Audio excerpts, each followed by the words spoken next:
Deuteronômio, capítulo 8, a partir do versículo 14, que diz: Não se tornem orgulhosos e não se esqueçam do Senhor seu Deus, que os libertou da escravidão da terra do Egito.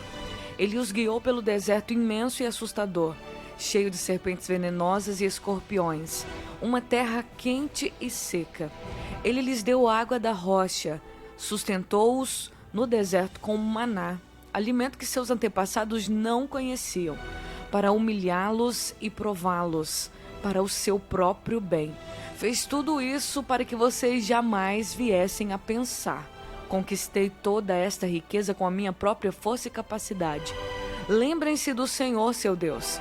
É Ele que lhes dá força para serem bem-sucedidos, a fim de confirmar a aliança solene que fez com seus antepassados, como hoje se vê.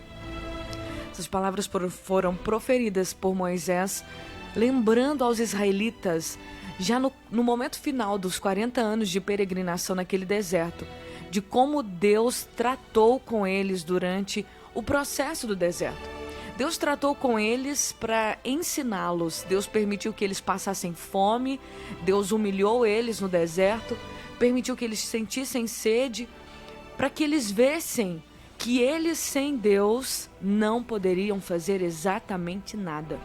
Existe uma inclinação na nossa natureza ao orgulho, a achar que a gente é autossuficiente, que a gente não precisa de ninguém e que a gente consegue se virar sozinho.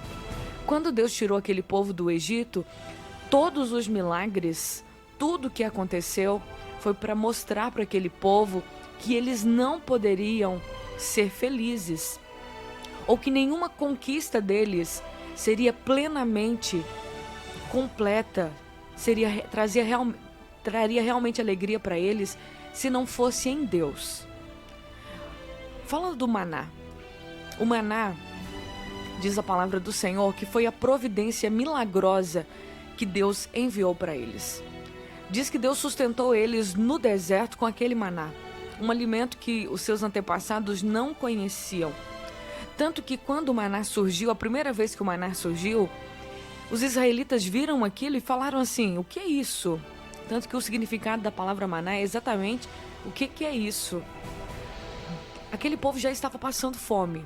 Eles passaram por dificuldades ali no deserto, permissão de Deus para humilhá-los, permissão de Deus para tratar com eles, para que eles reconhecessem que tudo que viesse a acontecer em suas vidas, de verdade, era uma providência e um agir de Deus, pois Deus fez uma aliança com eles.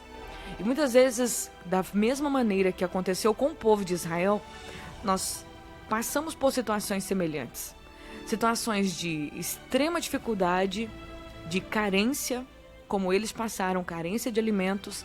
Nós falamos sempre: Deus proveu. Sim, Deus proveu, mas Deus proveu depois de permitir que eles passassem fome. Eles sentiram fome, eles sentiram a necessidade do alimento, a barriga doeu, as horas foram passando e agora Deus traz ali a providência, o alimento milagrosamente que descia do céu todas as manhãs, um alimento que havia regras para que eles pudessem usufruir desse alimento. Esse maná, ele descia todos os dias pela manhã e eles não podiam guardar aquele maná para o dia seguinte, a não ser no dia de sábado, porque no sábado o maná não vinha, mas vinha na sexta-feira uma proporção que eles deveriam colher e tinha uma quantidade certa que eles deveriam comer daquele maná. E aquele maná sustentou esse povo durante todo o período que eles estiveram ali no deserto. Ele era suficiente, ele tinha tudo que aquele povo precisava para sobreviver naquele deserto. Como a palavra mesmo aqui disse, um deserto imenso, um deserto assustador, um deserto cheio de serpentes venenosas, cheio de escorpião, uma terra quente, uma terra seca. E Deus deu para eles até a água da rocha, quando eles clamaram porque estavam morrendo de sede. Então Deus deu a eles água da rocha. Se Deus não tivesse tratado assim com eles, se Deus não tivesse provado eles no deserto, e é interessante a gente saber que se a gente não for provado, a gente não valoriza aquilo que vem. Se eles não fossem provados na sede, eles não valorizariam a água. Se eles não fossem provados na fome, eles não valorizariam a providência da comida. Se eles não valorizassem Se eles não sentissem o calor, eles não valorizariam a nuvem que cobria eles durante aquele dia. E se eles não valorizassem, se eles não sentissem frio, não valorizariam a coluna de fogo que estava com eles à noite para proteger do deserto. Se eles não realmente passassem por apertos ali naquele deserto, eles não valorizariam a providência de Deus, o escape de Deus em momentos que eles enfrentaram outras pessoas, outros inimigos. Então, existem coisas que Deus permite sim a gente passar. Existem situações, nem todas as orações, nem tudo aquilo que a gente pede, Deus vai atender. De imediato, não. Porque a gente precisa passar por determinadas situações, porque pensam só, se esse povo tivesse tudo já antes de ter a necessidade, se tudo viesse na mão deles, antes deles terem a dificuldade, será que, como eles seriam? Como seria a vida deles se nós tivéssemos tudo o que nós queremos? Será que nós seríamos fiéis? Será que nós seríamos salvos? Será que, se tudo fosse tão fácil, será que nós teríamos fé? Será que realmente nós nos aproximaríamos de Deus? Se Deus atendesse todos os nossos pedidos? Um exemplo que eu quero dar para você é da criança hoje que é mimada. Aquela criança que o pai dá tudo, que o pai e a mãe faz tudo por essa criança. Que tipo de criança você acha que essa criança se tornará quando ela crescer? Que tipo de adulto essa pessoa será? Uma pessoa frágil, uma pessoa fraca, uma pessoa que não suportará as dificuldades da vida, e a vida ela é cheia de dificuldades. Nós precisamos ensinar os nossos filhos a lidar com as dificuldades da vida. Nós não podemos privar os nossos filhos das dificuldades. Nós não podemos privar os nossos filhos do não. O não, ele é saudável para a vida de uma criança. Nós precisamos sim ouvir nãos. Diz a palavra que quando Deus corrige a gente, Ele corrige como um pai que quer bem ao filho. Não é para castigar, mas simplesmente para amadurecer a gente. Os nãos que a gente recebeu dos nossos pais fizeram a gente se tornar pessoas melhores. As surras que a gente levou, as chineladas, as correadas, fizeram a gente ter respeito. Mas quando uma criança ela não tem limites, tudo que ela quer o pai dá, tudo que ela quer fazer é sim. E mesmo quando é não, o não do pai e da mãe não vale, não prevalece, porque a pirraça da criança faz aquele não se tornar em sim. Que tipo de adulto essa pessoa será? Que tipo de criança esse ser continuará sendo? Uma criança que vai fazer o pai passar vergonha, a mãe passar vergonha, porque sempre teve tudo, foi mimado, foi queridinho. E pessoas que são mimadas não conseguem lidar com o não conseguem lidar com as dificuldades da vida. Então Deus, Ele entende isso, Ele sabe que se nós não recebemos o não, se não formos disciplinados, se não passarmos pelas privações, se não passarmos pelas dificuldades, se não tivermos orações não respondidas, se Ele responder todas as nossas orações do jeito que a gente pedir, a gente vai se tornar uma pessoa mimada, não vamos aprender nada da vida, vamos esmorecer nas primeiras dificuldades. É como aquela semente que caiu no meio do espinho. A semente foi plantada no solo onde tem espinhos. Ela cresce, mas ela é sufocada pelos espinhos. Ela é sufocada pelas pedras, melhor dizendo. Aquela semente que caiu no meio das pedras. Ela não tem raiz. Vem as dificuldades, vem o vento, vai levar ela. Ela vai se perder.